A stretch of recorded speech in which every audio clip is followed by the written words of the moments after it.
This channel is for adults and not for kids.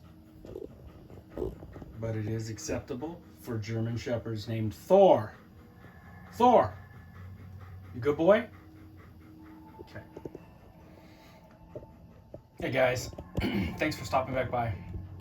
So tonight, I wanted to show you guys a monster model that I finished painting up.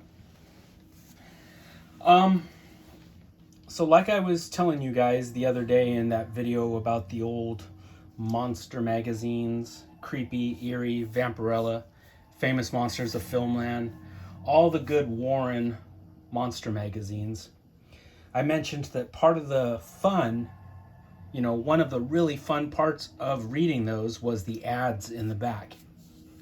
And you would see all these lovely images of the Aurora monster models that you could get. And I used to want all of them.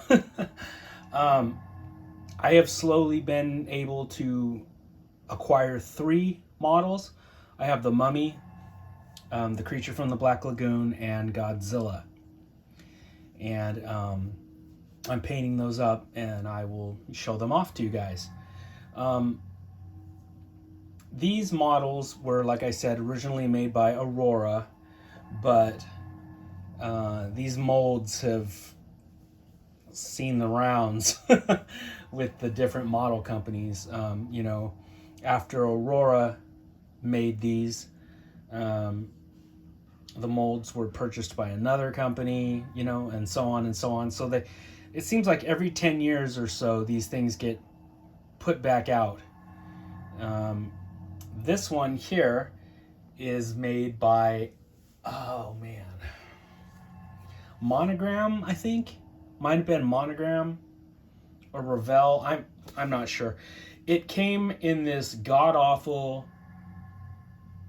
transparent hot pink color. And on the box it was called the Luminators, which is a completely stupid title. But all of the monsters, all the models were like these super bright transparent colors that I guess they were made to function underneath a black light. Whatever. If you wanted to do something, just do it in glow-in-the-dark material, because everybody loves glow-in-the-dark stuff. But under a black light, that's kind of cheating. And I've also heard from other model builders that over time, the UV lights fuck with the material that these models were made out of. If they were those transparent models, it's a cheaper type of material, and the models degrade and fade and all kinds of bad stuff that you don't want happening. I bought this version of the Mummy because it was the cheapest version I could find, and I had every intention on painting it. I wasn't going to leave it some god-awful hot pink mummy. And if you guys have stuck around long enough to listen to all that, it's better than man's faithful best friend. I lulled him to sleep with that long-ass description. Anyway, guys, I just wanted to show off my mummy. I'm happy with the paint job, how he turned out. So let me show him off to you right now. Let me quit running my mouth. So I have a little pet peeve of mine. I never glue my monsters down to their bases. It's seriously a thing with me. I fucking hate it. I like to be able to pick up the monster. You know, I like to be able to pick him up and take him off. And that's with every monster model. I don't like them being permanently glued down. You know, I hate it when model companies will have like the feet of the monster sculpted to the base and you have no choice but to have them attached the entire time. Oh, that shit bugs me. Okay. Let's... hang on.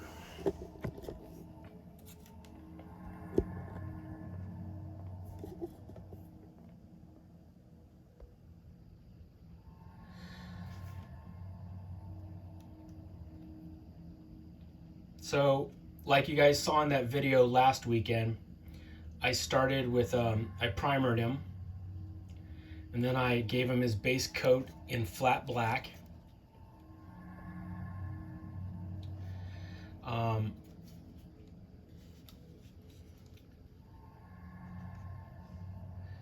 The face and the hands are dark German gray, followed by 3 lighter grays. So each time it would get lighter and lighter.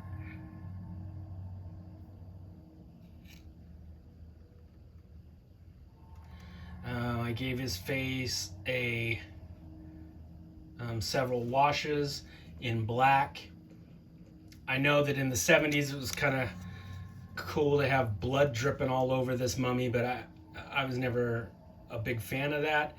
So I left the eyes sort of blackened, like full of like gunk, like tarry black shit and black stuff all around his mouth.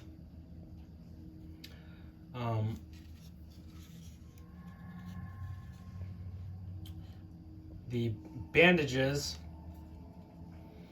are so he was completely black, and then it was let's see, what did I do again? German gray on top of the black. Then there was Tamiya buff, the color buff. And then there was Tamiya desert sand, followed by Tamiya light gray, and then Tamiya sky gray. And then I mixed a little bit of an ivory color, or sort of like a bone white color, with a little bit of bleached bone to give it like a sort of little white accents, but without it being white, you know? Because I don't know if you guys have ever seen real mummies, but they're not like white. They're, you know, thousands of years old, and they look kind of like this. They're dirty, lots of beiges, tans, you know, like khaki, brownish colors, and grays. The only white mummies you see are dudes wrapped up in the hospital.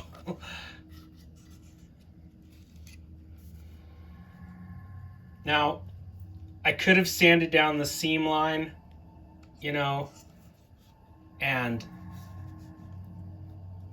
sanded down this seam line and maybe filled it with putty, but it wasn't like I wasn't trying to go for,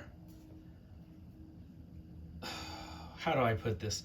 Like when I build my resin models and my vinyl models, I'm trying to go for like super perfection there. This, I wanted to keep like a fun plastic monster toy that a kid in the 70s would have built, you know, if he knew how to paint. And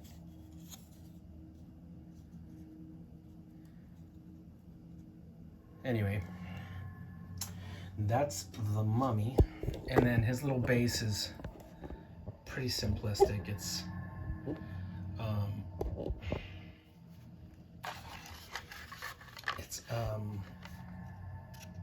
you know, several different beiges and washes to make it look like toppled over stone mixed in with some sand.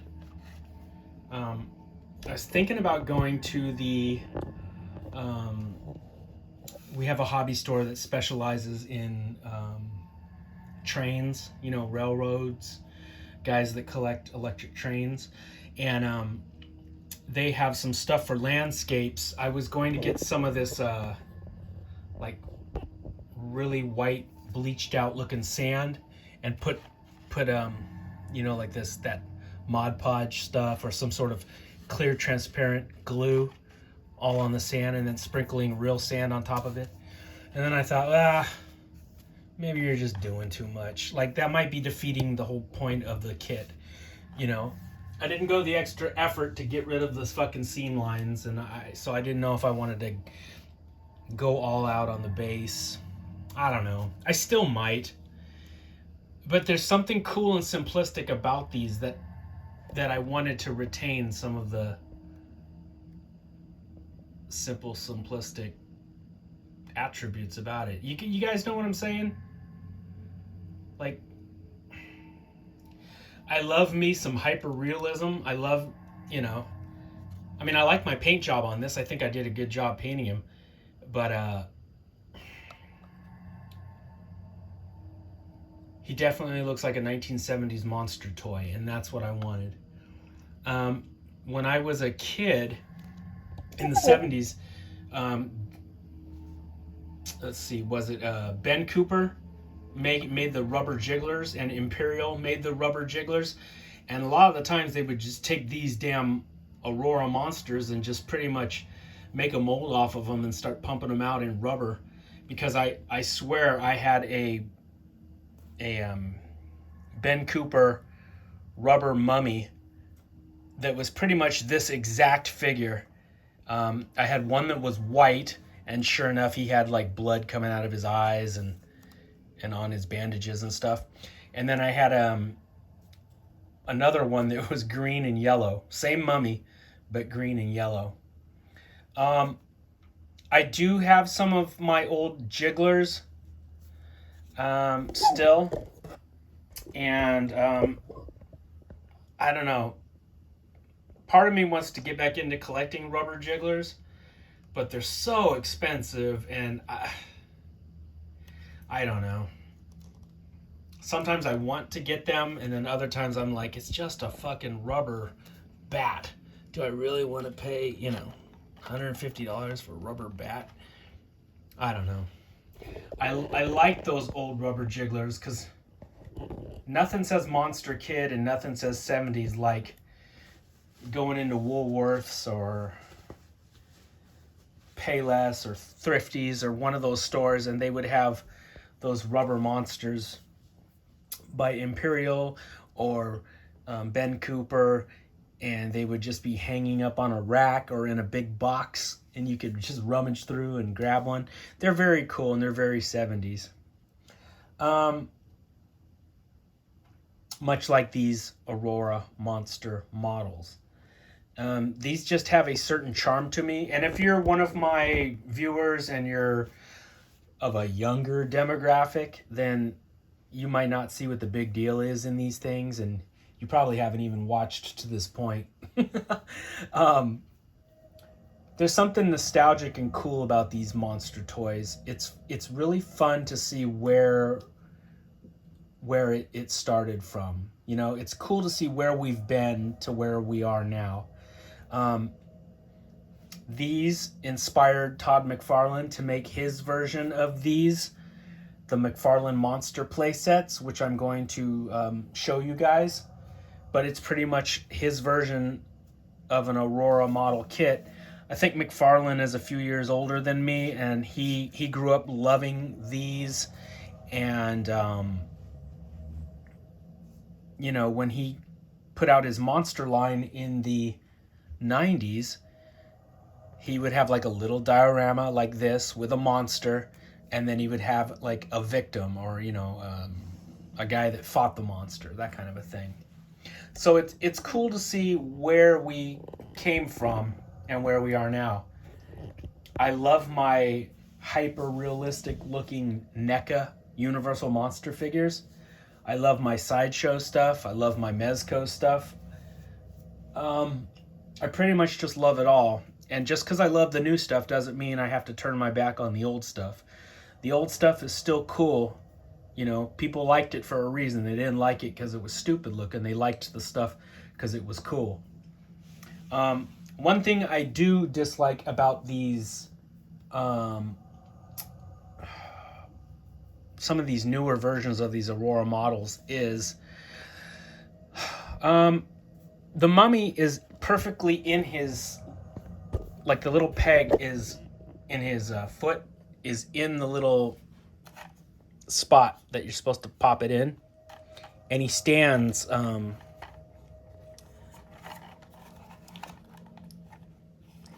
like shit. So he's basically hella leaning off to the side like that. And the creature from the Black Lagoon is even worse. That poor bastard. I'll show you guys. All I have left to do with him is to paint the base. But yeah, he stands hella wonky. So I guess this would be an argument for people saying, well, then you should glue it down. But I don't like doing that. So, I mean, you can move him so that you can jimmy it. So there. Now he's standing up straight. But his little foot isn't exactly all the way in the peg. I mean, in the hole, you know? Anyway, whatever. I don't like my monsters to be held down, restricted in any way. But yeah, that is a look at my, wow, that was like a 20-minute long video of me ranting.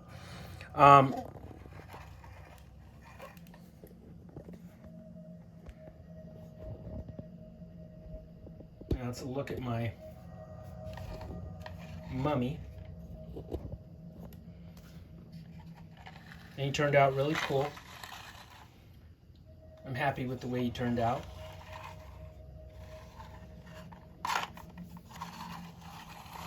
I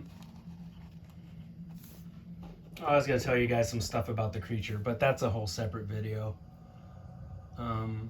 Yeah, I will be doing the creature from the Black Lagoon in another video, and I will be doing Godzilla in another video. I'm still trying to get my hands on a Wolfman, a Frankenstein, and a Dracula. Dracula and Frankenstein go for stupid fucking money, and I'm not gonna pay that for a plastic model kit. And they're not even the real old school Aurora ones. Those are astronomical, and I'll be damned if I pay those prices. But I'm talking about like the newer versions of these kits, and those Frankensteins and Draculas are out of fucking reach as far as price wise. So my eyes are still open for them. I definitely want Wolfman, Dracula, and Frankenstein.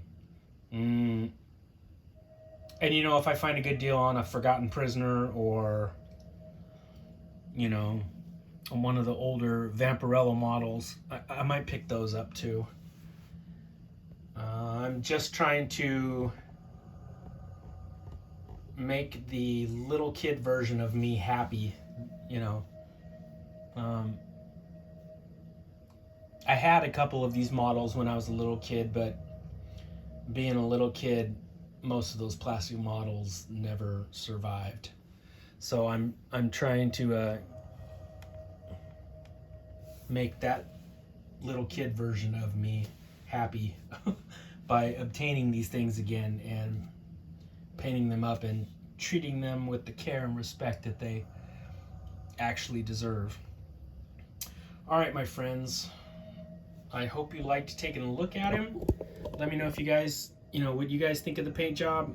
If you think it turned out decent, that's cool.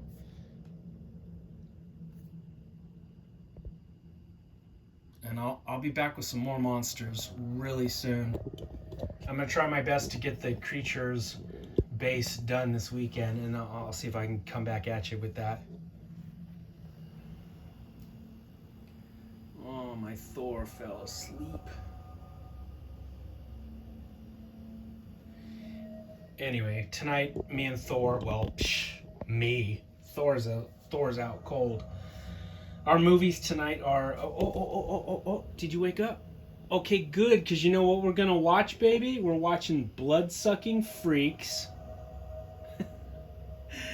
We're watching Burial Ground. And we're watching The Werewolf versus the Vampire Woman. Yeah, that's our triple feature. Thor, don't you want to watch those? Oh, man.